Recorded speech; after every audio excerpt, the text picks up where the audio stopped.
एका कोर्टातील वक्तव्यावरून सुरू झालेली सोशल मीडियावरील एक थट्टा अवघ्या काही दिवसात देशभरातील हजारो तरुणांचा आणि बेरोजगारांचा आवाज बनेल असं कोणाला वाटलेलं होतं.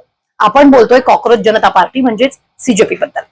इंस्टाग्राम फॉलोअर्सच्या बाबतीत प्रस्थापित राजकीय पक्षांना सुद्धा मागे टाकणं असो की जंतर मंतरवर आंदोलन करून केंद्रीय शिक्षण मंत्र्यांचा राजीनामा घेण्यापर्यंतचा प्रवास असो, सीजेपीनं देशाच्या राजकारणात एक नवा पायंडा पाडलाय. छत्रपती संभाजीनगरमध्ये सध्या 2 दिवसाची त्यांची बैठक पार पडते. पक्षाची पुढची रणनीती काय आहे आणि लोकांच्या त्यांच्याकडून काय अपेक्षा आहेत जाणून घेऊयात या विश्लेषणात. नमस्कार, मी रुबीना पठाण. तुम्ही पाहताय झी 24 तास डिजिटल. सुरुवातीला समजून घेऊयात सीजेपीची पार्श्वभूमी. 15 मे 2026 ला सर्वोच्च न्यायालयाचे मुख्य न्यायाधीश सूर्यकांत यांनी एका खटल्या दरम्यान बेरोजगारी आणि कार्यकर्त्यांबाबत एक विधान केलं. या विधानाचा निषेध म्हणून 16 मेला डिजिटल स्ट्रॅटेजिस्ट अभिजित दिपके यांनी व्यंगात्मक राजकीय चळवळ म्हणून कॉक्रोच जनता पार्टीची सुरुवात केली. आळशी आणि बेरोजगारांचा आवाज हे घोषवाक्य घेऊन सुरू झालेल्या या पेजला तरुणांनी प्रचंड प्रतिसाद दिल्याचं आपण सगळ्यांनी पाहिलं. ही चळवळ फक्त डिजिटल मीम्स पुरती मर्यादित राहिली नाही, तर नीट परीक्षा गोंधळ आणि पेपर लीक प्रकरणावरून सीजेपीनं दिल्लीच्या जंतर मंतरवर अभूतपूर्व आंदोलन उभं केलं. विद्यार्थ्यांचा वाढता आक्रोश आणि सीजेपीच्या आंदोलनाच्या दबावामुळे 25 जुलैला केंद्रीय शिक्षण मंत्री धर्मेंद्र प्रधान यांना आपल्या पदाचा राजीनामा द्यावा लागला. एका सोशल मीडिया मीम्स मधून सुरू झालेल्या चळवळीचा हा पहिला मोठा विजय मानला गेला. त्यानंतर आंदोलनाच्या यशोगाथेनंतर सर्वांचं लक्ष होतं सीजेपीच्या भविष्याकडे.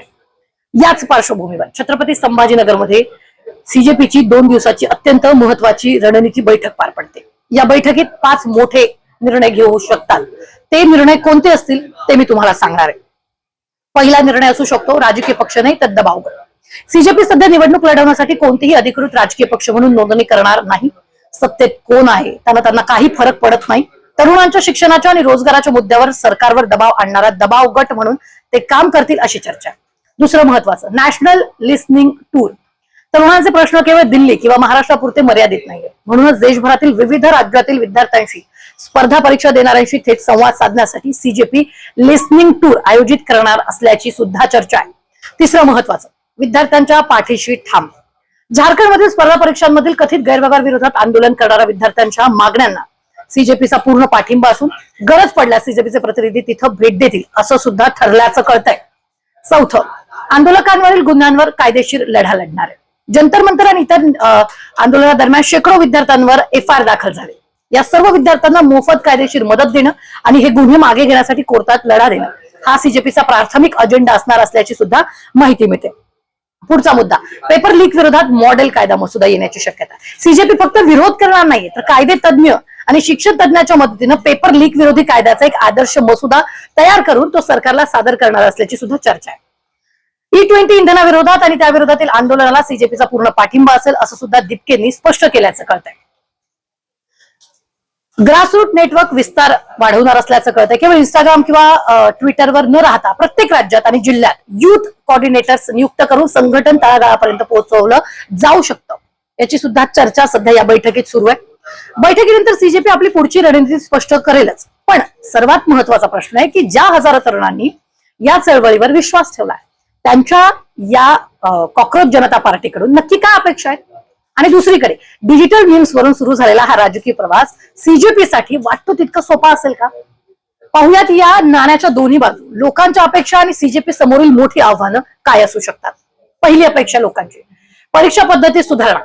केवळ शिक्षण मंत्र्यांचा राजीनामा घेऊन थांबण्यापेक्षा भविष्यात नीट किंवा इतर कोणत्याही स्पर्धा परीक्षात गैरप्रकार होणार नाही यासाठी सीजेपीनं सरकारच्या मानगुटीवर बसून ठोस कायदे करून घ्यावेत. दुसरी महत्वाची अपेक्षा कोणत्याही पक्षाची बी टीम न बनणं. तरुण या चळवळीशी जोडले गेले कारण ही कोणतीही प्रस्थापित राजकीय संघटना नव्हती.